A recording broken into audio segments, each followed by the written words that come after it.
வெக்கம் இல்லாம ஆதவர்ஜினா கால்லயும் புசியானது காலையும் விழுந்து வணங்குறாரு. இது அம்மா கத்து கொடுத்த பாடமா? அம்மா ஆளுமையா?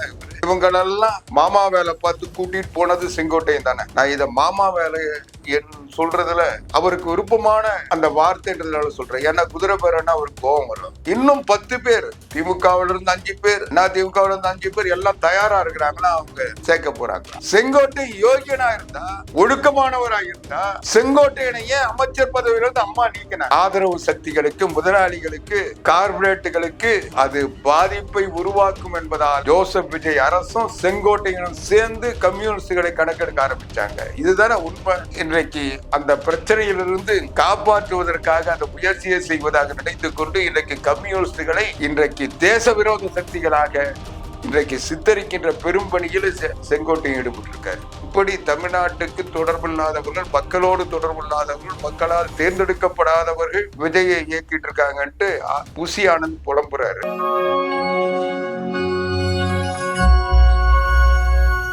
தமிழழகு தமிழ் பழகு, தமிழாய்ந்து தமிழாய் தமிழ் பழகு, தொல்மொழி எங்கள் தமிழாகும், சொல்வளம் காட்டும் வழியாகும்.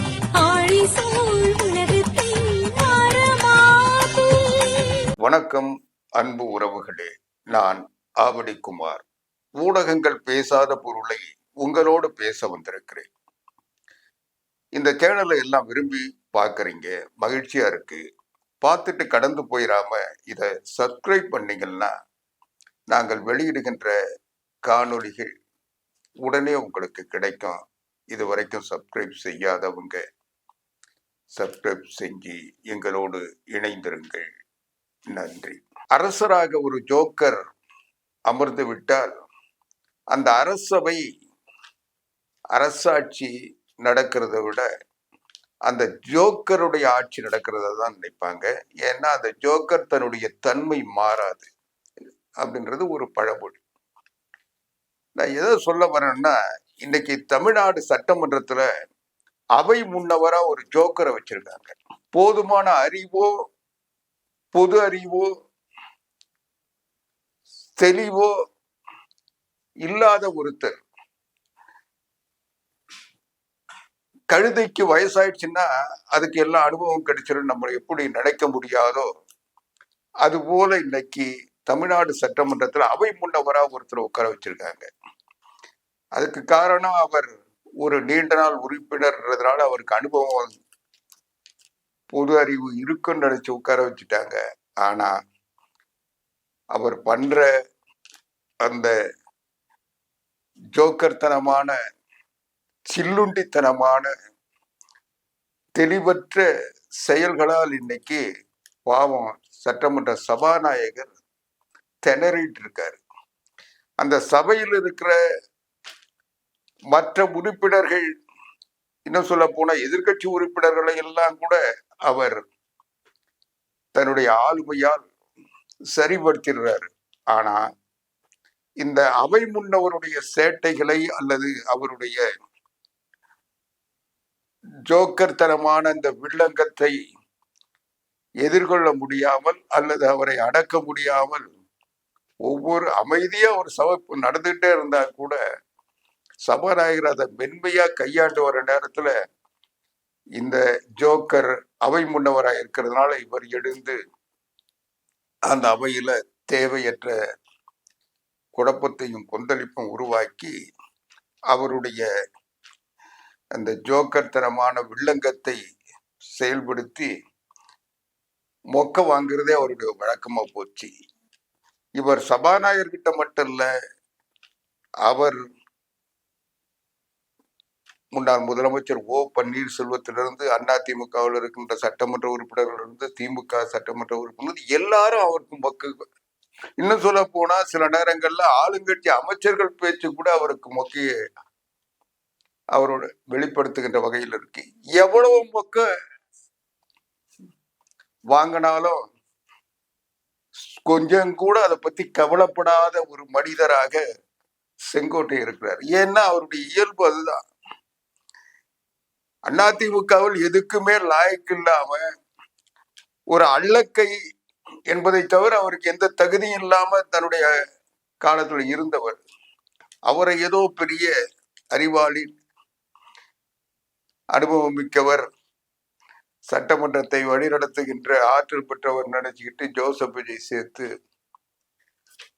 இன்னைக்கு அவை முன்னவராக வச்சு இன்னைக்கு இந்த ஆட்சியே மொக்கப்பட்டு இருக்கு. இதை எதற்கு சொல்றேன்னா, செங்கோட்டையனை பொறுத்த வரைக்கும் சுயநலம், தன்னலம், சுகபோகம் இதை தவிர வேற எதுவுமே அவருக்கு தெரியாது. அதிமுகவில் தொடர்ந்து பயணித்தவர் என்பதால் அவரை பற்றி எல்லாருக்கும் தெரியும். அந்த வகையில எனக்கும் தெரியும்.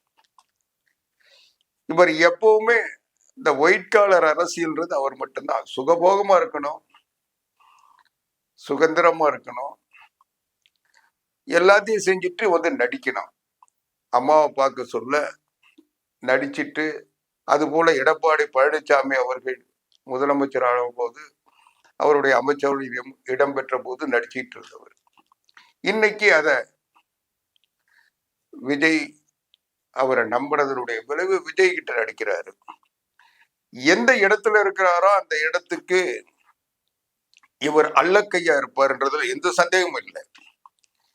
எப்படி புரட்சி தலைவி அம்மா அவர்கள் கால்களில் விழுந்து அவர்களுக்கு விசுவாசமாக இருப்பதை போல நடித்துக் கொண்டிருந்தாரோ அதை போல இன்னைக்கு ஜோசப் விஜய்க்கு நடிக்கிறாரு. அதுல கூட எனக்கு எந்த ஐயமும் இல்லை. ஏதோ அவர் இன்னைக்கு எதற்குமே லாய்க்கு இல்லாத ஒருத்தர் அதிமுக தூக்கி எறியப்பட்ட செங்கோட்டையினை இன்னைக்கு மறுபடியும் சட்டமன்ற உறுப்பினராகவும் அமைச்சராகவும் ஆக்கியிருக்காரு. அதனால விஜய் காலில் அவர் விழுந்து கிடக்கிறதுல எந்த தகுதி குறைவும் எனக்கு தெரியல. ஏன்னா அவர் தனியாலாம் எதையும் செய்ய முடியாது. ஏதாவது ஒரு கட்சி, அந்த கட்சியினுடைய தயவுல தான் அவர் வாழ முடியுன்ற நிலையில இருப்பவர். அப்படிப்பட்ட செங்கோட்டை இன்னைக்கு ஜோசப் விஜய் காலில் விழுந்து இருக்கிறதுல எனக்கு எந்த சந்தேகமும் இல்லை. அதை தொடர்ந்து அதை செய்யறதுல எந்த அவர் பாக்கெட்ல புரட்சி தலைவி அம்மா படம் வச்சுக்கிட்டே போய் ஜோசப் விஜய் காலில் விடுறதுல கூட எனக்கு அந்த பாதிப்பும் தெரியல.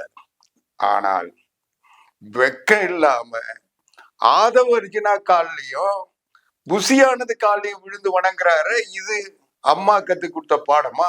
அம்மா ஆளுமையா இவரு? புசியானது காலில் விடுறது கூட பரவாயில்ல, ஆதவ அர்ஜுனா காலில் விடுறாரு. இதுதான் இவருடைய தகுதியா? புரட்சி தலைவி அம்மா அவர்களால் மேன்மைப்படுத்தப்பட்டவர், புரட்சி தலைவர் எம்ஜிஆரால் சட்டமன்ற உறுப்பினராக உருவாக்கப்பட்டவர்.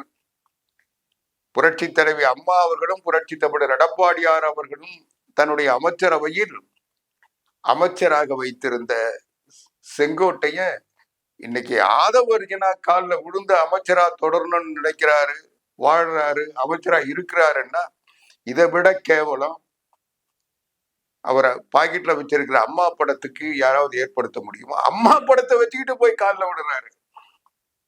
இப்படிப்பட்ட ஈனத்தனமான பதவிக்காக, அரசியலில் தொடர்ந்து இருப்பதற்காக செஞ்சிட்டு இருக்க செங்கோட்டைய இன்னைக்கு சொல்றாரு, அதிமுகவில் இருப்பவர்கள் பற்றி பேசுறதுக்கு செங்கோட்டையனுக்கு ஏதாவது தகுதி இருக்கா, யோக்கியது இருக்கா? அதிமுகவிலிருந்து இவர் கூட்டிட்டு போன ஆளு சத்யபாமா. சத்யபாமாவுக்கு அமைச்சர் பதவி வாங்கி தரன்னு முயற்சி பண்ணார், முடிஞ்சுதா? இவர் கூட்டிட்டு போன சத்யபாமாவுக்கு அமைச்சர் பதவி வாங்கி தரல, இவரை நம்பி தாவேக்காவில மக்களால் தேர்ந்தெடுக்கப்பட்டு சட்டமன்ற உறுப்பினராக புரட்சி தமிழர் எடப்பாடியாரை முதலமைச்சராக்குவேன், எனக்கு வாக்களியுங்கள், அவருக்கு அளிக்கின்ற வாக்கு எனக்கு அளிக்கின்ற வாக்குன்னு சொல்லி வாக்கு கேட்ட மரகதன் குமரவேல், தாராபுரம் சத்யபாமா, பெருந்துறை ஜெயக்குமார், இவங்களெல்லாம் மாமா வேலை பார்த்து கூட்டிட்டு போனது செங்கோட்டையன் தானே. நான் இத மாமா வேலை சொல்றதுல அவருக்கு விருப்பமான அந்த வார்த்தைன்றதுனால சொல்றேன். ஏன்னா குதிரை பேரன்னா அவருக்கு கோபம் வரும். அவங்க குதிரை பேரம் செய்யல, ஆனா இந்த வேலையை செஞ்சு அவங்கள கொண்டு போய் தாவேக்காவில் எம்எல்ஏ பதவி ராஜினாமா பண்ணுங்க, உடனே தாவேக்காவில் உறுப்பினர் அட்டையை கொடுக்க சொல்லியே உங்களை அமைச்சர் ஆக்கிடுறோம், உங்களுக்கு வாரிய தலைவர் வந்துடும், நீங்க கவலையே படாதீங்கன்னு சொல்லி வாக்குறுதி கொடுத்து அழைச்சிட்டு போனது, கூட்டிட்டு போனது இந்த செங்கோட்டையன் தானே. இன்னைக்கு என்ன நிலைமை? இந்த செங்கோட்டையன் செஞ்ச ஈனத்தனமான இந்த புரோக்கர் வேலையால், மாமா வேலையால் இன்னைக்கு அண்ணா திராவிட முன்னேற்ற கழகத்தை நம்பி எடப்பாடி பழனிசாமி அவர்கள் முதலமைச்சராக வேண்டும் என்பதற்காக வாக்களித்த அந்த தொகுதி மக்கள் தங்களுடைய பிரதிநிதித்துவத்தை இழந்திருக்கிறாங்க. இன்னைக்கு தமிழ்நாட்டில் இந்த செங்கோட்டையினுடைய ஈனத்தனமான செயலால் இவர்கள் ஆசை காட்டி அவர்களை ஏமாற்றி அவர்களுக்கு அமைச்சர் ஆக்கிறேன்னு சொல்லி அழைச்சிட்டு போனதனுடைய விளைவு இன்னைக்கு மதுராந்தகத்துல சட்டமன்ற உறுப்பினர் இல்ல, தாராபுரத்துல சட்டமன்ற உறுப்பினர் இல்ல, பெருந்துறையில சட்டமன்ற உறுப்பினர் இல்ல, அம்பாசமுத்திரத்தில் சட்டமன்ற உறுப்பினர்கள் இல்ல, இதுக்கு பிறகு போன விராலிமலையில சட்டமன்ற உறுப்பினர் இல்ல, கரூர்ல சட்டமன்ற உறுப்பினர்கள், இந்த 6 பேர் மட்டும் இல்லாம ஜோசப் விஜய் நாம எப்படியாவது முதலமைச்சரான ஆசை கனவு கண்டார், அதுக்கு சட்டமன்ற உறுப்பினர் ஆகாம போயிட்டா என்ன பண்றதுன்னு 2 தொகுதியில் நின்றார். இவருக்கு அந்த தன்னம்பிக்கை இருந்தா ஒரு தொகுதியில் நின்றுப்பாரு, அது இல்லாதனால முயற்சி பண்ணி பார்த்தாரு, அதுல 2 தொகுதி, அதுல 1 திருச்சியில ராஜினாமா பண்ணார். ஆக இந்த 7 தொகுதிகள்ல இன்னைக்கு சட்டமன்ற உறுப்பினர் இல்ல, தேர்தல் நடத்த முடியல, தேர்தல் நடத்தப்படாமல் இன்னைக்கு வழக்குகள் காரணமாக 6 பேர் தங்களுக்கு எம்எல்ஏ பதவி இல்ல, செங்கோட்டையனை நம்பி போனா அமைச்சராயெல்லாம் நம்பி ராஜினாமா பண்ணாங்க. கடைசியில சத்யபாமா போல இன்னைக்கு அவங்க சத்யபாமாவது எம்எல்ஏவா இருக்கிறாங்க. இந்த 6 பேரும் நடுரோட்ல நின்றுட்டு இருக்காங்க. அடுத்து தேர்தல் எப்போ நடக்கும் தெரியாத அந்த வாக்காளர்கள் இன்னைக்கு கேட்டா அன்னைக்கு என்ன சொன்னாங்க, நாங்க அதிமுக ஆளுங்கட்சி ஆக முடியல, எடப்பாடி பழனிசாமி அவர்கள் முதலமைச்சர் ஆக முடியல, அதனால எங்களை வாக்களித்த தொகுதிக்காக நாங்க ஜெயிச்ச ஜோசப் விஜயை நம்பி அந்த தொகுதிக்கு நல்லது செய்ய போறோம், எதிர்கட்சி உறுப்பினராக இருந்து எதையும் செய்ய முடியாத ஆளுங்கட்சி உறுப்பினர் சேர்ந்து நாங்க நன்மை செய்யறோம்னாங்க. இன்னைக்கு என்ன நிலைமை? அண்ணா திராவிட முன்னேற்ற கழகத்திற்கு வாக்களித்த தொகுதி மக்கள் 6 தொகுதியிலையும் இன்னைக்கு சட்டமன்ற உறுப்பினரே இல்லாத ஒரு நிலையில் இருக்காங்கன்னா அதுக்கு காரணம் இந்த 6 பேரையும் அமைச்சராக்கிறன்னு ஆசை காட்டி குதிரை பேரை நடத்தி அவர்களை தன்வயப்படுத்தி தாவேக்காவுல சேர்த்த செங்கோட்டையன் தான் காரணம். இத சொன்னா நாங்க குதிரை பேரை நடத்தல, அவங்களா விருப்பப்பட்டு செங்கோட்டையன் கூட வந்தாங்க சேர்ந்தாங்கன்னு சொல்றாரு. நான் சத்தியபாமா செங்கோட்டையன் கூட வந்தாங்க சேர்ந்தாங்க, அது சரி, ஏன்னா தேர்தலுக்கு முன்னால. ஆனா தேர்தல்ல எடப்பாடி பழனிசாமி முதலமைச்சர் ஆகணுன்றதுக்காக வாக்களித்த மக்களுக்கு, அதிமுகவில் போட்டியிட்டதால் வாக்களித்த மக்களுக்கு துரோகம் செஞ்சுட்டு அந்த தொகுதியை காலியா வச்சுட்டு அந்த தொகுதிக்கு பிரதிநிதித்துவம் இல்லாம இந்த 6 பேரை கூட்டிட்டு போனது இது குதிரை பேரன் இல்லையா? இது செங்கோட்டையன் செஞ்ச அந்த 6 தொகுதிக்கு செஞ்ச துரோகம் இல்லையா? இவர் தாவேக்காவில் அவை முன்னவர் ஆகணும், அமைச்சர் ஆகணும்ன்றதுக்காக அந்த 6 பேரை இவர் ஏதோ பெரிய ஜாம்பவான் நினைச்சுக்கிட்டு அந்த 6 பேரை கொண்டு போய் அங்க சேர்த்து கடைசியில ஜோசப் முதலமைச்சர் ஆவதற்கு பயன்பட்டதே தவிர 6 தொகுதிகளிலும் மக்கள் இன்றைக்கு சட்டமன்ற உறுப்பினர் இல்லாம எதை எங்க போய் சொல்றது, யார்கிட்ட சொல்றது, இந்த தொகுதிக்கு என்ன நன்மை செய்யறது, அந்த நன்மைகளை யார்கிட்ட கேட்டு பெறுவது என்பது தெரியாம இன்னைக்கு 6 தொகுதியில மக்கள் இருக்கிறாங்கல்ல. அதுக்கு காரணம் இந்த செங்கோட்டையன் என்கின்ற ஒரு தற்குறித்தனமான தன்னுடைய சுயநலத்துக்காக, தனக்கு அமைச்சர் பதவி கிடைப்பதற்கு அல்லது முக்கியத்துவம் கிடைப்பதற்காக மற்றவர்களை பலி கொடுத்தது கூட அது அரசியல். ஆனா தொகுதியை இன்னைக்கு மக்கள் பிரதிநிதிகளே இல்லாம இருக்கிறாங்களே, அதுக்கு செங்கோட்டையன் செஞ்ச இந்த அயோக்கியத்தனமான அரசியல் காரணம் இல்லையா? இன்னைக்கு இந்த லட்சணத்துல அவர் பேசுறாரு. என்ன பேசுறாரு? இன்னும் 10 பேர், திமுகவில் இருந்து 5 பேர், அதிமுகவில் இருந்து 5 பேர் எல்லாம் தயாரா இருக்கிறாங்களா அவங்க சேர்க்க போறாங்களா? ஏன்னா காங்கிரஸ் அங்க ஆரம்பிச்சுட்டாங்க. ஏன்னா காங்கிரஸை இனி நம்ப முடியாது. காங்கிரஸ் எப்போ ஒன்னா காலவாரம் இருந்த முடிவுக்கு வந்துட்டாங்க. இப்போ மறுபடியும் இவங்க குதிரை பேரத்தை ஆரம்பிச்சுட்டாங்க. அதிமுகவிலையும் திமுகவில இருந்து ஆளை தூக்கி அவங்கள ராஜினாமா பண்ண வைக்கிறது.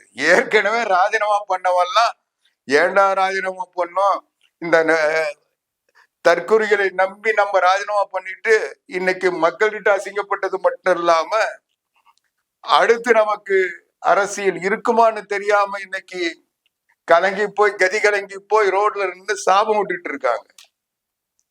ஆனா இவங்க புதுசா வருவாங்களாம் 10 பேரு. செங்கோட்டையன் சொல்றாரு. சிந்திச்சு பாருங்க, புதுசா 10 பேர் வருவாருன்னா 10 எப்படி வருவாங்க? அவங்க தானா வருவாங்க. தானா வரவங்க இனிமே எப்படி வருவாங்க? ஏற்கனவே தானா வந்தவன் தான் இன்னைக்கு நடுத்தரம் நிக்கிறாங்களே. உன்னை நம்பி வந்த எல்லாருமே இன்னைக்கு நடுத்தரம் நிக்கிறாங்க. செங்கோட்டையனால் இன்றைக்கு அரசியல் அனாதைகள் ஆக்கப்பட்டவர்கள் பட்டியல் நிறைய. செங்கோட்டை யோகியனா இருந்தா, ஒழுக்கமானவரா இருந்தா, செங்கோட்டையனையே அமைச்சர் பதவியிலிருந்து அம்மா நீக்கினாங்க. செங்கோட்டையனுடைய தகுதி என்ன? செங்கோட்டையுடைய தகுதி என்னன்றது மார்க்சிஸ்ட் கட்சி சார்ந்த இன்றைய மார்க்சிஸ்ட் கட்சியினுடைய செயலாளர் சண்முகத்தை கேட்டா தெரியும். வாசந்தில செங்கோட்டையம் பண்ண அயோக்கியத்தனம் அதிமுகவுக்கு எவ்வளவு பெரிய களங்கத்தை உருவாக்கியது, புரட்சி தலைவி அம்மா அவர்களுடைய ஆட்சிக்கு எவ்வளவு பாதிப்பை ஏற்படுத்தியது என்று ஒவ்வொரு அதிமுக தொண்டருக்கு தெரியும். அதுவும் குறிப்பா மலைவாழ் மக்களுக்கு தெரியும். செங்கோட்டைய வாசந்தில சந்தன கடத்தலில் ஈடுபட்டு சந்தன மரங்களை திருடியவர்களை காப்பாற்றுவதற்காக அந்த மக்கள் மீது தாக்குதல் நடத்தி அந்த தாக்குதலில் ஈடுபட்டவர்கள் இன்னைக்கு சிறை கம்பி கிடைத்து நோக்கி போயிருக்காங்க. என்ன காரணம்? செங்கோட்டையனுடைய அரிப்பு தீர்த்துக்கிறதுக்காக, செங்கோட்டையனுடைய உத்தரவுக்கு கீழ்ப்படிந்ததற்காக வனத்துறையை சார்ந்தவர்களும் வருவாய்த்துறையை சார்ந்தவர்களும் காவல்துறையை சார்ந்தவர்களும் அன்றைக்கு அந்த செஞ்ச அந்த வாசந்தி படுகொலை, அந்த வாசந்தி வன்முறை, மார்க்சிஸ்ட் கட்சி போராடி வழக்கை நடத்தி இன்னைக்கு அவர்களை எல்லாம் இவர் உத்தரவு போட்ட செங்கோட்டை இன்னைக்கு அமைச்சர், அதுவும் மார்க்சிஸ்ட் கட்சி ஆதரவோட. ஆனா அந்த உத்தரவை செயல்படுத்தியவங்க எல்லாம் இன்னைக்கு நீதிமன்றத்தால் தண்டிக்கப்பட்டு வழக்குகளை சந்தித்து அவர்கள் இன்றைக்கு சிறைக்கு போகின்ற நிலைமை, சிறையில் இருக்கின்ற நிலைமை. இதுதான் செங்கோட்டையனை நம்பனவங்களுக்கு நடந்த கதி. செங்கோட்டையனை நம்பி இன்னைக்கு மலைவாழ் தேனி மாவட்டத்தில் மலைவாழ் பகுதியில் இருக்கிற உத்தரவு போட்ட தாசில்தார் நிலைமை என்ன? செங்கோட்டையன் சொல்லாம ஒரு வட்டாட்சியர், வருவாய்த்துறையில் இருக்கின்ற வட்டாட்சியர் அதை செய்ய முடியுமா? இன்னும் சொல்ல போனா வருவாய்த்துறையினுடைய கட்டுப்பாட்டில் தான், வருவாய்த்துறை அமைச்சர் செங்கோட்டையினுடைய கட்டுப்பாட்டில் தான் இன்னைக்கு கோட்டாட்சியர்ல இருந்து அதற்கு கீழே இருக்கிற வருவாய்த்துறை அதிகாரிகள் நியமனத்திலிருந்து டிரான்ஸ்பர்ல இருந்து எல்லாம். சென்னையில் இருக்கிற ஒரு அதிகாரி திடீர்னு கடைமலை கொண்டுக்கு போறாரு, தேனிக்கு போறாருன்னா எப்படி போவாரு? செங்கோட்டையனுக்கு தெரியாம போறாரா? அவர் ஒரு உத்தரவு போடுறாருன்னா அது செங்கோட்டையனுக்கு தெரியாம வருவாய்த்துறையில உத்தரவு போடுறாங்களா? இது எல்லாம் செஞ்சு இன்னைக்கு கம்யூனிஸ்டுகளை, ஏன்னா கம்யூனிஸ்டுகள் தான் செங்கோட்டையினுடைய கடந்த காலங்களில் புரட்சி தலைவி அம்மா காலத்துல அவர் அமைச்சரான முதல் வனத்துறை அமைச்சராக இருந்த நேரத்துல செங்கோட்டையனால் இந்த ஆட்சிக்கு ஏற்பட்ட பாதிப்பை வெளிக்கொண்டு வந்தவர்கள். செங்கோட்டையனை ஒரு சந்தன கடத்தல்காரர்களை காப்பாற்றுவதற்காக, அந்த முதலாளிகளுக்காக, அந்த களவாணிகளுக்காக இந்த ஆட்சியையே பயன்படுத்தியவர் செங்கோட்டையன் என்பது வரலாறு. அதுதான் நீதிமன்றத்துடைய உத்தரவு. மார்க்சிஸ்டுகளுக்கு அது நல்லா தெரியும். அந்த கம்யூனிஸ்டுகளை இந்த ஆட்சியில எப்படியாவது ஒழிச்சுன்றதுக்காக போட்ட உத்தரவு தான் தேனி மாவட்டத்துல கம்யூனிஸ்டுகளை பற்றி புள்ளி விவரம் சேகரிக்கணும், கம்யூனிஸ்டோட நடமாட்டத்தை கண்காணிக்கணும். ஏன்னா இந்த மலை பிரதேசங்கள்ல மலைவாழ் மக்களுக்கு பாதிப்பு வருகின்ற பொழுது, அவர்கள் போராடுகின்ற பொழுது, அவர்கள் உண்மையாக வந்த மக்களுக்காக போராடுகின்ற பொழுது, அது இவருடைய ஆதரவு சக்திகளுக்கு, முதலாளிகளுக்கு, கார்பரேட்டுகளுக்கு அது பாதிப்பை உருவாக்கும் என்பதால் ஜோசப் விஜய் அரசும் செங்கோட்டையனும் சேர்ந்து கம்யூனிஸ்டுகளை கணக்கெடுக்க ஆரம்பிச்சாங்க. இதுதானே உண்மை.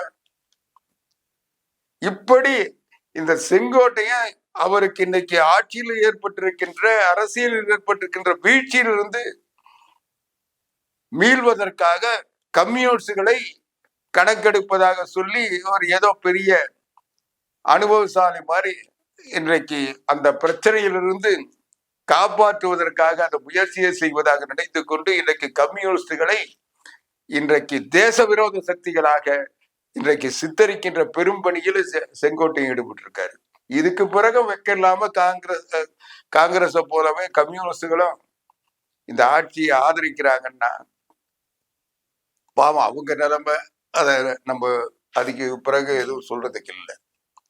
ஆனால் இன்னைக்கு என்ன நிலைமை, காங்கிரஸையே இவங்களை கழட்டி விட நினைக்குதுன்னா, ஜோசப் விஜய் ஏதோ ரீல்ஸ் போட்டு, மீம்ஸ் போட்டு, ஷார்ட்ஸ் போட்டு, இன்ஸ்டாகிராம்ல பிலிம் காட்டி இன்னைக்கு எல்லாத்தையும் தமிழ்நாட்டுல ஏமாத்துனது போலவே இன்னைக்கு இந்தியாவை ஏமாற்ற முடிகின்ற ஒரு நம்பிக்கை அந்த ரூட் மாஃபியா கும்பலுக்கு, வாய்ஸ் ஆஃப் காமன் கும்பலுக்கு வந்துருச்சு.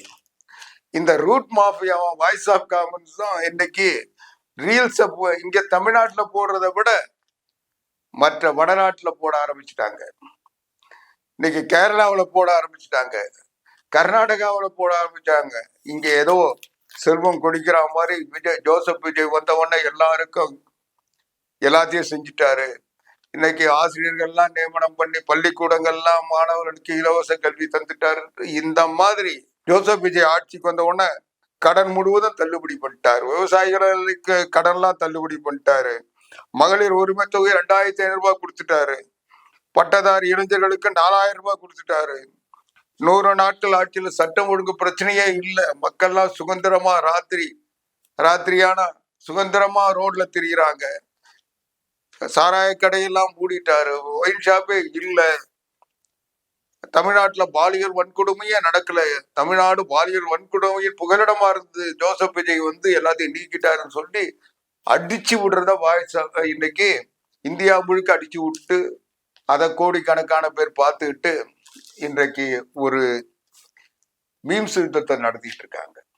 தமிழ்நாட்டை விட்டுட்டு இப்ப இந்தியா முழுக்க இதனுடைய விளைவு என்னன்னா, அடுத்து நாடாளுமன்ற தேர்தல்ல ஜோசப் விஜய் தான் பிரதமராக போறாருன்னு சொல்லி அவங்க அமைச்சர் ஆதவர்ஜனாவில இருந்து அந்த கீர்த்திகா இருந்து எல்லாருமே பேச ஆரம்பிச்சுட்டாங்க. இன்னைக்கு அவங்களுடைய பிரச்சனையே, தமிழ்நாட்டினுடைய பிரச்சனை எதையுமே தீர்க்கல, தமிழ்நாட்டுக்கு எதையும் நன்மை செய்யல, சொன்ன வாக்குறுதி எதையும் நிறைவேற்றல. தமிழ்நாட்டுல இன்னைக்கு இவங்க செஞ்ச எதையுமே உண்மை இல்லைன்றத உணர்ந்துட்டாங்க. அதனால இப்ப இதை விட்டுட்டாங்க. இவங்க டெல்லிக்கு போறாங்க. இப்போ ஒரு தமிழர் பிரதமர் ஆக போறாரு. தென்னிந்தியாவில இருந்து ஒரு பிரதமர் வர்றாரு. இஷ்டத்துக்கு அடிச்சு விடுற வேலையில செங்கோட்டையன் தொடங்கி எல்லாம் ஆரம்பிச்சுட்டாங்க. இங்க வாக்களித்த மக்களுக்கு என்ன செஞ்சீங்க? சொன்ன வாக்குறுதி எதை நிறைவேற்றினீங்கன்னா அதுக்கு பதில் சொல்ற துப்போ வக்கோ திராணியோ அதுக்கான நிர்வாகத்திறனோ இந்த ஆட்சிக்கு இல்லை. ஆனால் எல்லாவற்றையும் இன்றைக்கு மாற்றுகின்ற வகையில் இன்னைக்கு அவங்களுடைய மீம்ஸ் யுத்தம் அந்த பக்கம் போயிடுச்சு. மற்ற மாநிலங்கள்ல அடுத்த பிரதமர் என்ற சொல்லு இவங்க பேச ஆரம்பிச்ச உடனே இது நமக்கு பிரச்சனை இல்லை. இந்த தற்குறிகள் எதையாவது சொல்லிட்டு போறாங்க. இவங்க பிரதமர் ஆனான்னா, ஐநா சபையினுடைய பொதுச் செயலாளரா விஜய் வந்தான்னா, எதையும் அவர் தெரிஞ்சுக்க போறதில்ல. தெரிஞ்சுக்கும் அவருக்கு மனநிலை இல்லை. அவர் அமைதியா உட்கார்ந்துருக்க போறாரு. அவர் பேரை சொல்லிட்டு இந்த ரூட் மாஃபியா போல மாஃபியா கும்பல் ஒன்று இருக்கு. அந்த கும்பல் ஜான் ஆரோக்கியசாமி, இந்த அவரை சார்ந்தவர்கள் எல்லாமே தமிழ்நாட்டுக்கு விரோதமானவர்கள், தமிழ்நாட்டிற்கு உரியவர்களாக இல்லாதவர்கள், தமிழ்நாட்டை சாராதவர்கள். இன்னைக்கு வட மாநிலங்கள் முழுவதும் பல்லாயிரம் கோடிகளை செலவழிச்சு இன்னைக்கு இந்த யூடியூப்லயும் இந்த மீம்ஸ் போடுறது, ஷார்ட்ஸ் போடுறதுன்னு போட்டு ஒரு பிரச்சாரம்.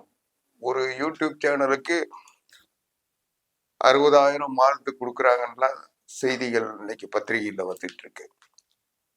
இது தொடர்ந்து இன்னைக்கு எப்படி தமிழ்நாட்டில் இன்னைக்கு ஆட்சியை ஜோசப் விஜய் என்ற பேர்ல ஆட்சியை பிடிச்சி ஒரு கட்சியை ஆரம்பிச்சு அந்த கட்சி பேரை வச்சுக்கிட்டு இன்னைக்கு ஆட்சியை உண்மையா யார் நடத்துறதுன்னா நிர்வாகம் முழுக்க ஜோசப் விஜய் கிட்ட இருக்கான்னா இல்லை. அவர் காலையில சாப்பாடு கட்டிட்டு வராரு, சரி 5 மணிக்கு கிளம்பி போறாரு, அடுத்த நாள் காலைல வர்றாரு. இதை தவிர சட்டசபைக்கு வந்தாலும் அவர் ஒன்றும் பேச போறது இல்லை. யார் என்ன பேசினாலும் என்ன சண்டை போட்டாலும் இவர் பார்த்துக்கிட்டு இந்த கண்ணை உருட்டிக்கிட்டு அப்படி உட்கார்ந்துட்டு எழுந்துட்டு போயிடுறாரு.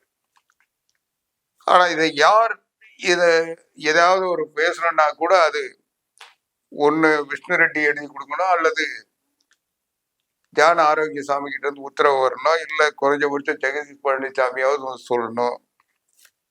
இப்படிப்பட்ட நிலையில இவங்களுக்கெல்லாம் பின்புலமா இருந்துகிட்டு அந்த வெங்கட் நாராயணா இப்படி தமிழ்நாட்டுக்கு தொடர்பு இல்லாதவர்கள், மக்களோடு தொடர்பு இல்லாதவர்கள், மக்களால் தேர்ந்தெடுக்கப்படாதவர்கள் விஜயை இயக்கிட்டு இருக்காங்கன்ட்டு புசி ஆனந்த் புலம்புறாரு. நாங்க இவ்வளவு தூரம் செஞ்சோம், எங்களை விட அவங்கதான் இன்னைக்கு நிர்வாகத்துல இருக்கிறாங்கன்றது அவர் நேரடியா சொல்ல முடியாம மறைமுகமா உணர்த்திக்கிட்டு இருக்காரு. இப்படி இந்த நிலைமையில இவங்களுடைய அடுத்த கட்டம் என்னன்னா, டெல்லியில ஆட்சி அமைக்கணும், பிரதமர் ஆக்குறான்னு ஒரு சொல்ல போய் அதை எல்லாருமே பின்பற்ற ஆரம்பிச்ச உடனே எல்லாம் இந்த மீம்ஸ் போட்டது மட்டும் இல்லாம இன்னைக்கு இந்த அமைச்சர்கள் எல்லாம் செங்கோட்டை உள்பட எல்லாரும் அடுத்த பிரதமர் ஜோசப் விஜய்ன்னு சொல்ல ஆரம்பிச்சிட்டாங்க. இதனுடைய விளைவு என்னன்னா, ராகுல் காந்தி தான் இந்தியாவுடைய பிரதமர்ன்ட்டு காங்கிரஸ் கட்சி இன்னைக்கு இவங்களுக்கு ஆதரவு தந்து இவங்க கூட இருப்பாக நடிச்சுட்டு எல்லாம் செஞ்சது. கடைசியில ராகுல் காந்திக்கு தகுதி இல்லை, ஜோசப் விஜய்க்கு தான் தகுதி இருக்குன்னு சொல்லி காங்கிரஸ் ஆதரவுல முதலமைச்சரான இந்த கூட்டம் சொல்ல ஆரம்பிச்ச உடனே காங்கிரஸ் உஷாராயிடுச்சு. இப்போ இது என்ன, இது கடைசியில் ஆட்டை கடிச்சு மாட்டை கடிச்சு ஆளை கடிச்சு. விஜயனுடைய சரித்திரமே, விஜயனுடைய கடந்த கால வரலாறு பார்த்தீங்கன்னாவே அவர் அரசியலுக்கு வந்ததுல இருந்து அவரை யார் யார் உதவி செஞ்சாங்களோ அத்தனை பேரும் அசிங்கப்படுத்துறது தான் அவருடைய வேலை, எதிர்க்கிறது தான் அவருடைய அரசியல். கரூர்ல திமுகவால் பாதிக்கப்பட்டு அங்கிருந்து 41 பேரை சாகடிச்சிட்டு ஓடி வந்த ஜோசப் விஜயை காப்பாத்தினது எடப்பாடி பழனிசாமி, அனைத்து இந்திய அண்ணா திராவிட முன்னேற்ற கழகம். இவங்க 15 நாள் ஆபீஸ மூடிட்டு ஓடிட்டாங்க. கூட இருந்த ஆதவர்ஜினாவில இருந்து, புஷி ஆனந்த்ல இருந்து, நிர்மல் குமார்ல இருந்து தலைமறைவாயிட்டாங்க. அப்படிப்பட்ட நேரத்தில் இவர்களுக்கு ஆதரவாக நின்றது அனைத்து இந்திய அண்ணா திராவிட முன்னேற்ற கழக பொதுச் செயலாளர் புரட்சி தமிழர் எடப்பாடியார். அப்படி காப்பாத்தி விட்டது அவருக்கு. இன்னைக்கு அள்ளு சில்லு மற்றும் சிலர் இந்த கட்சியை ஒழிச்சிருவன்னு சொல்ற ஜோசப் விஜய் காங்கிரஸ் கட்சியை மட்டும் வாழ வச்சிட போறாரா? அன்னைக்கு டெல்லியில இருந்து பாரதிய ஜனதா கட்சி ஒரு குழு அனுப்பி விசாரணையை செஞ்சதுக்கு பிறகுதான் அன்னைக்கு ஆட்சியில் இருந்த மு.க. ஸ்டாலின் அடங்கினாரு. ஆனா அந்த பாரதிய ஜனதா கட்சியை பற்றி இன்னைக்கு எதிர்ப்பதற்காக இவர் போய் பிரதமர் ஆக போறேன்னு சொல்லிட்டு இருக்காரு. ஆக எந்த வகையிலும் இவருக்கு ஆபத்து நேரத்தில் உதவி செய்த யாரையுமே இவர் ஒரு மதிக்க வேணாம், அவங்கள விமர்சிக்காம அல்லது அவங்கள தாக்காம இருந்தாருனாவே விஜய், ஜோசப் விஜய் ஒரு சராசரி பெருந்தன்மையுள்ள மனிதராக நான் பார்க்கிறேன். ஆனா இவர் எப்பவுமே யாரையுமே எப்படி இவரை நம்பி சட்டமன்ற உறுப்பினர் பதவியை ராஜினாமா பண்ணிட்டு வாங்க நான் பாத்துக்கிறேன்னு சொன்ன 6 பேரை இன்னைக்கு நடுத்தருவில் விட்டாரோ, எப்படி இவரை நம்பி வாக்களித்த 25 பேரை அதுல முன்னெடுத்த ஒரு 5 பேருக்கு நான் அமைச்சர் பதவி தரேன்னு சொல்லி இலாக்காவை எல்லாம் சொல்லி அவங்கள நம்ப வச்சு கழுத்தறுத்தாரோ, அவங்களுடைய அரசியல் எதிர்காலத்தை இன்னைக்கு கேள்விக்குறியாக்கி அவங்களுடைய விசுவாசத்தை அதிமுகவில இருந்து இன்னைக்கு தொண்டர்கள் சந்தேகப்படுற நிலையில உருவாக்குனாரோ, எடப்பாடி பழனிசாமி அவர்களுக்கு துறையாக இருந்தவர்கள் எல்லாம் இன்னைக்கு அவர்கிட்ட வர முடியாம இன்னைக்கு ஒரு நிலையை உருவாக்கி அவங்க பேரை அத்தனை பேரும் ஜோசப் விஜய் பின்னால திரிய வச்சிருக்காரோ, அது போல எல்லாரையுமே அவர் செஞ்சிட்டோம். அந்த வகையில இன்னைக்கு காங்கிரஸ் கட்சியும் நம்பிக்கை துரோகம் செய்வதற்குரிய முயற்சி தான் இன்னைக்கு அடுத்த பிரதமர் என்ற சொல்ற இந்த கோஷம். அப்பதான் காங்கிரஸ் கட்சி அடங்குன்றதுக்காக, காங்கிரஸ் கட்சியை மிரட்டுறதுக்காக இன்னைக்கு அந்த கோஷத்தை முன் வச்சிருக்காங்க, அடுத்த பிரதமர் சொல்லி. இதை செங்கோட்டைய இன்னைக்கு பொதுக்கூட்டத்துல சொல்றாருன்னு மட்டும் இல்ல, அந்த கட்சியில இருக்க எல்லாருமே ஆதவர்ஜினாவிலிருந்து எல்லாருமே சொல்லிட்டு இருக்காங்க. இப்படிப்பட்ட நிலையில செங்கோட்டையனை பொறுத்த வரைக்கும் அவரை எதையாவது பேசணும்.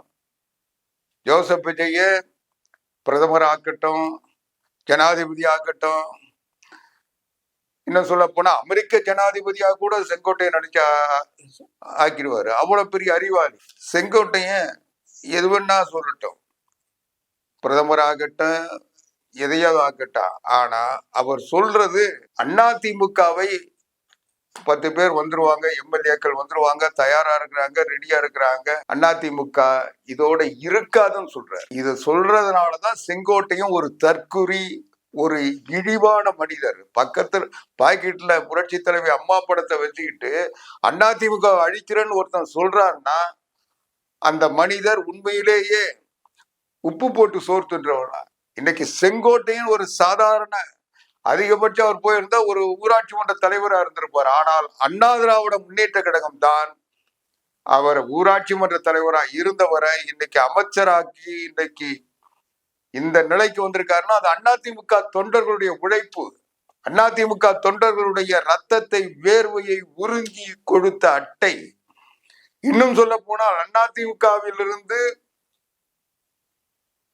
இழிவான, ஒழுக்கக்கேடான செயல்களை செய்து அசிங்கப்பட்டு வெளியேற்றப்பட்டு புரட்சி தலைவர் அம்மா அவர்களால் பல முறை தண்டிக்கப்பட்டு கண்டிக்கப்பட்டு இனி இவரை திருத்தவே முடியாதுன்றதுக்கு பிறகு அவங்க வீட்டுல இருந்தவங்க சொன்ன புகாரின் அடிப்படையில் அமைச்சர் பதவிக்கு தகுதி இல்லாதவர் என்று தூக்கி குப்பையில் வீசக்கப்பட்டவர் செங்கோட்டையர்.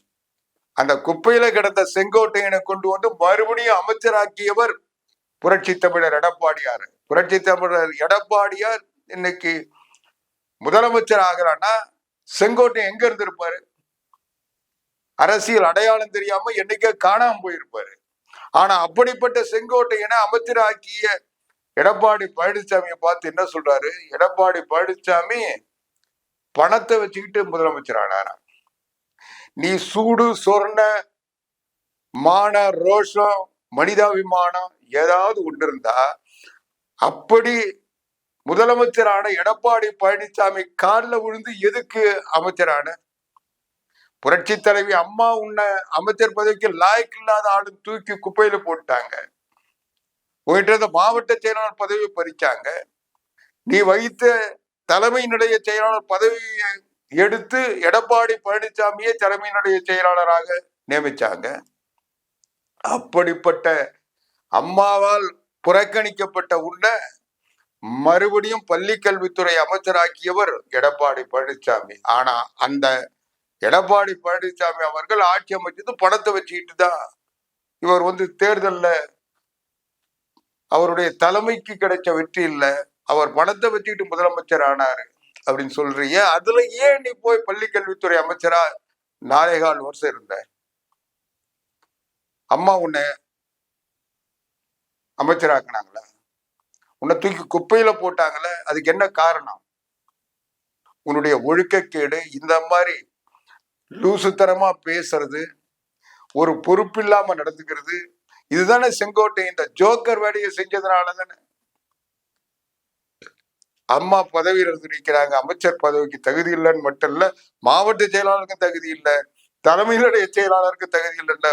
செங்கோட்டையினா மறுபடியும் மாவட்ட செயலாளர் ஆக்குனது எடப்பாடி பழனிசாமி, அமைப்பு செயலாளர் ஆக்குனது எடப்பாடி பழனிசாமி. இதையெல்லாம் செஞ்ச எடப்பாடி பழனிசாமிக்கே நீ துரோகம் செஞ்சுட்டு இன்னைக்கு அவர் பணத்தை வச்சுக்கிட்டு முதலமைச்சராளர் சொல்றேன்னா, அதுல போய் வெக்கம் இல்லாம நீ அமைச்சராக இருந்துட்டு 4.25 வருஷம் நீ அமைச்சராக இருந்தத அதுக்கு காட்டுற நன்றி கடனா இன்னைக்கு அதிமுக அடிச்சிருவன்னு சொன்னா, அதிமுக முடிஞ்சிரும்னு சொன்னா, அதிமுக இருக்காதுன்னு சொன்னா, நீ மனசாட்சி உண்மையிலே உனக்கு இருந்த அந்த படத்தை, புரட்சி தலைவி அம்மா படத்தை தொட்டு பார்த்தா தெரியும்.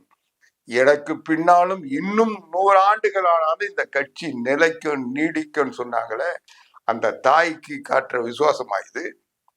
அந்த தாய் உன்னை போன்ற எண்ணற்ற அமைச்சர்களை உருவாக்கியது, சட்டமன்ற உறுப்பினர்களை, நாடாளுமன்ற உறுப்பினர்கள் உருவாக்கிய அந்த கட்சி இன்னைக்கு அழிஞ்சிரும், இதோட இருக்காதுன்னு சொல்றேன்னா, உண்மையிலேயே உன் வீட்டுல இருக்கிற உன் குழந்தை குட்டிங்களை, உன் உறவினர்களை கேட்டுப்பாரு, உன்னுடைய தகுதி என்னன்றது அவங்க சொல்லுவாங்க. நீ ஒரு ஒழுக்கக்கேடான தருதலைத்தனமான ஒரு ஆளு, உன்னையே ஒரு தகுதியான மனிதராக இன்றைக்கு நாட்டுல அறிமுகப்படுத்தி இவ்வளவு பெரிய உயர்ந்த நிலைக்கு கொண்டு வந்திருக்குன்னா, அது அண்ணா திராவிட முன்னேற்ற கழகன்ற ஒரு அடையாளம் மட்டும்தான். இந்த அடையாளம் இல்லைன்னா செங்கோட்டையன் எங்க இருந்திருப்பாரு? வாசந்தி போன்ற ஏதாவது ஒரு கலவரத்துல ஈடுபட்டு சிறையில் இருந்திருப்பாரு. அப்படிப்பட்ட ஒரு துரோக எண்ணம் கொண்ட ஒரு ஈனத்தனமான மனநிலையில் தன்னை மிகைப்படுத்தி காட்டி ஒப்பனையால் தன்னுடைய சுகத்திற்காக, தன்னுடைய வாழ்க்கையினுடைய வளத்திற்காக தான் தோன்றித்தனமாக எதையும் செய்யக்கூடிய செங்கோட்டையனை இன்னைக்கு இந்த நிலைக்கு கொண்டு வந்திருக்கிறது அதிமுக, அனைத்து இந்திய அண்ணா திராவிட முன்னேற்ற கழக தொண்டர்களுடைய உழைப்பு, இந்த கட்சி தந்த பலன். இதை முழுமையாக அறுவடை செய்து அதனால் தன்னுடைய வாழ்க்கையை உயர்ந்திருக்கின்ற செங்கோட்டையன் இன்னைக்கு ஏதோ தாவேக்காவில அமைச்சர் பதவி கிடைச்சிருச்சுன்றதுக்காக அதிமுக அழிச்சிருன்னா, 54 ஆண்டுகள் இந்த கட்சி எவ்வளவோ நல்லது கெட்டதை பார்த்திருக்கு, தேர்தல் வெற்றி தோல்விகளை பார்த்திருக்கு, எவ்வளவோ சாதனைகளை, சரித்திரங்களை உருவாக்கி இந்த கட்சியை அழிச்சிட முடியும் நீ நினைச்சினா, ஒண்ணுமே தெரியாத தற்குறிகளும், ஒரு எதைக்குமே தன்னை வெளிப்படுத்த முடியாத ஒரு மனநிலையில் இருக்கின்ற ஒரு தலைவனையும் கொண்ட தாவேக எவ்வளவு நாள் இருக்கும் என்பதை தமிழ்நாட்டு மக்கள் புரிந்து கொண்டிருக்கிறார்கள். எதையோ தெரியாம கடந்த தேர்தலில் யாருன்னே தெரியாம, எதுக்கு ஓட்டு போடுறோன்னு தெரியாம இந்த கும்பலுக்கு, இந்த ரசிக கூட்டத்துக்கு, மீம்ஸ் கும்பலுக்கு, இன்றைக்கு ஏமாற்று கும்பலுக்கு ஓட்டு போட்டு இன்னைக்கு உங்களை எல்லாம் ஆட்சியில் அமர்த்திருக்காங்க. அதனால நீங்க ஆடாதீங்க, அதிக நாடு இல்லை, குறைஞ்சபட்சம் உங்களுடைய நேர்மையை, உங்களுடைய நிர்வாக திறனை வெளிப்படுத்துவதற்கு உங்களுக்கு தந்த வாய்ப்புகள்லாம் இன்னைக்கு 100 நாளை கடந்திருக்கு. அதுதானே தவிர இன்னும் ஒரு 6 மாதம் நீங்க ஆட்சியில் இருக்கீங்களான்னு பாருங்க, அதுவே பெரிய சாதனை. நீங்க அப்படிப்பட்ட நிலையில் இருக்கின்ற நீங்க உங்க கனவு எது வேணா காணுங்க. ஆனா அதிமுகவை அழிப்பேன்னு சொன்ன எவனாக இருந்தாலும் அவர்கள் அழிந்து போவார்கள். அதை அழிக்கின்ற வலிமையும் வல்லமையும் அதிமுக தொண்டர்களுக்கு இருக்கிறது. புரட்சி தலைவர் எம்ஜிஆர், புரட்சி தலைவி அம்மா, புரட்சி தமிழர் எடப்பாடியார் வழியில் இந்த கட்சி அதை செய்து காட்டும். தொண்டர்கள் அதை நிறைவேற்றுவோம் என்ற உறுதியோடு விடைபெறுகின்றேன். நன்றி. மீண்டும் வணக்கம் உறவுகளே. நிகழ்ச்சியை பார்த்து ரசிச்சீங்களா? இந்த நிகழ்ச்சி உங்களுக்கு பிடிச்சிருக்குன்னு நாங்க நம்புறோம். இந்த நிகழ்ச்சி உங்களுக்கு பிடிச்சிருந்தா லைக் பண்ணுங்க, ஷேர் பண்ணுங்க, மறக்காம சப்ஸ்கிரைப் பண்ணுங்க. நீங்க பண்றதோட மட்டும் இல்லாம உங்களுடைய நண்பர்கள், உறவினர்கள் எல்லாரும் சப்ஸ்கிரைப் பண்ண சொல்லுங்க. உங்களுடைய மேலான கருத்துக்களை கருத்து பெட்டியில் மறவாமல் பதிவு செய்யுங்க.